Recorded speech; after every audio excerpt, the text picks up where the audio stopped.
Bonjour à toutes et à tous et bienvenue pour un nouveau numéro de Metal Missile et Plastic Gun. Aujourd'hui, suite et fin du petit cycle consacré à Ulysse 31 avec aujourd'hui la navette d'Ulysse, donc vous ne pouvez pas louper la boîte, elle est vraiment énorme. Un jouet extrêmement convoité à l'époque qui constituait quand même un beau cadeau dans les chaumières, c'était quelque chose de recherché et d'aimer une fois qu'on l'avait, je peux vous le garantir. Donc voilà l'objet, je vais l'ouvrir. Une boîte fenêtre, hein, comme pour toutes les autres, la même présentation sous distributeur Poppy, donc le distributeur de Bandai à l'époque en France et en Europe. Donc je sors la bête. Attention, la voilà. Voilà, le glissement familier et presque plaisant du polystyrène nous indique que nous allons avoir affaire à du jouet vintage japonais. Comme vous le savez, la navette d'Ulysse dans sa boîte se présente en 3 parties. Bon, c'est un peu dommage puisque la démonstration se fait à rebours, mais c'est pas très grave, ça n'enlève rien à la majesté de l'objet.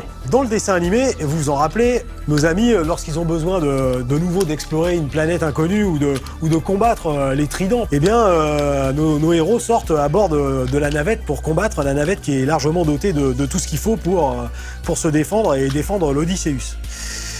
Donc voici. Ce que vous faites, c'est que vous joignez évidemment les trois éléments de la navette. Donc c'est ainsi qu'elle se présente. Vous pouvez sortir les dérives ici. Donc vous pouvez constater que c'est vraiment une superbe ligne avec des formes basiques mais qui s'assemblent et qui sont très harmonieuses. Un carré, un rond, un triangle. Vraiment c'est la base, mais c'est aérodynamique. C'est vraiment très bien. Donc ici nous avons les réacteurs, les dérives dont je vous parlais, et puis l'avant.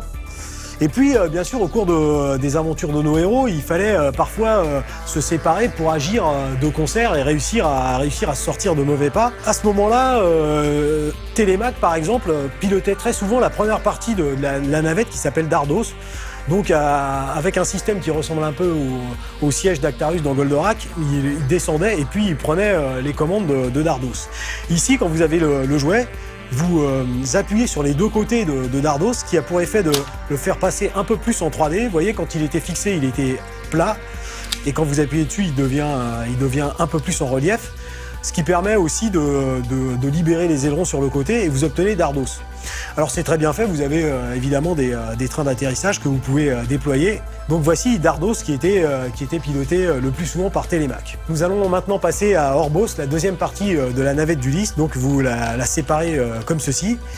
Alors j'affectionne particulièrement Orbos pour sa forme d'ovni, hein, c'est vraiment très bien réalisé, super aérodynamique. Dans la série, Orbos offre d'excellentes possibilités tactiques puisqu'il est possible de voler, bien sûr, sur une ligne continue, en ligne droite, mais il faut savoir que le vaisseau possède des réacteurs en fait tout autour de sa surface et qu'il lui est possible pendant le combat de tourner à gauche ou à droite, mais en fait sans tourner, c'est-à-dire en se propulsant brutalement, quasiment à angle droit d'un côté ou de l'autre, ou même vers l'arrière. Donc ça, je pense qu'en combat, ça doit quand même surprendre l'adversaire qui ne sait plus à quel sein se vouer, mais le temps qu'il y réfléchisse, c'est trop tard.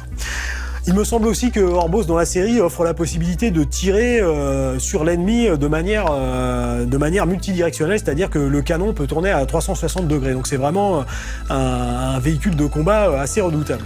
Ici, bon, il se limitera, si j'ose dire, qu'à lancer des missiles par l'avant. Donc vous avez les missiles classiques de Bandai à l'époque. Hein, voilà, les voici. Vous soulevez le cockpit pour avoir accès au bouton. Et ensuite, vous tirez les missiles par deux.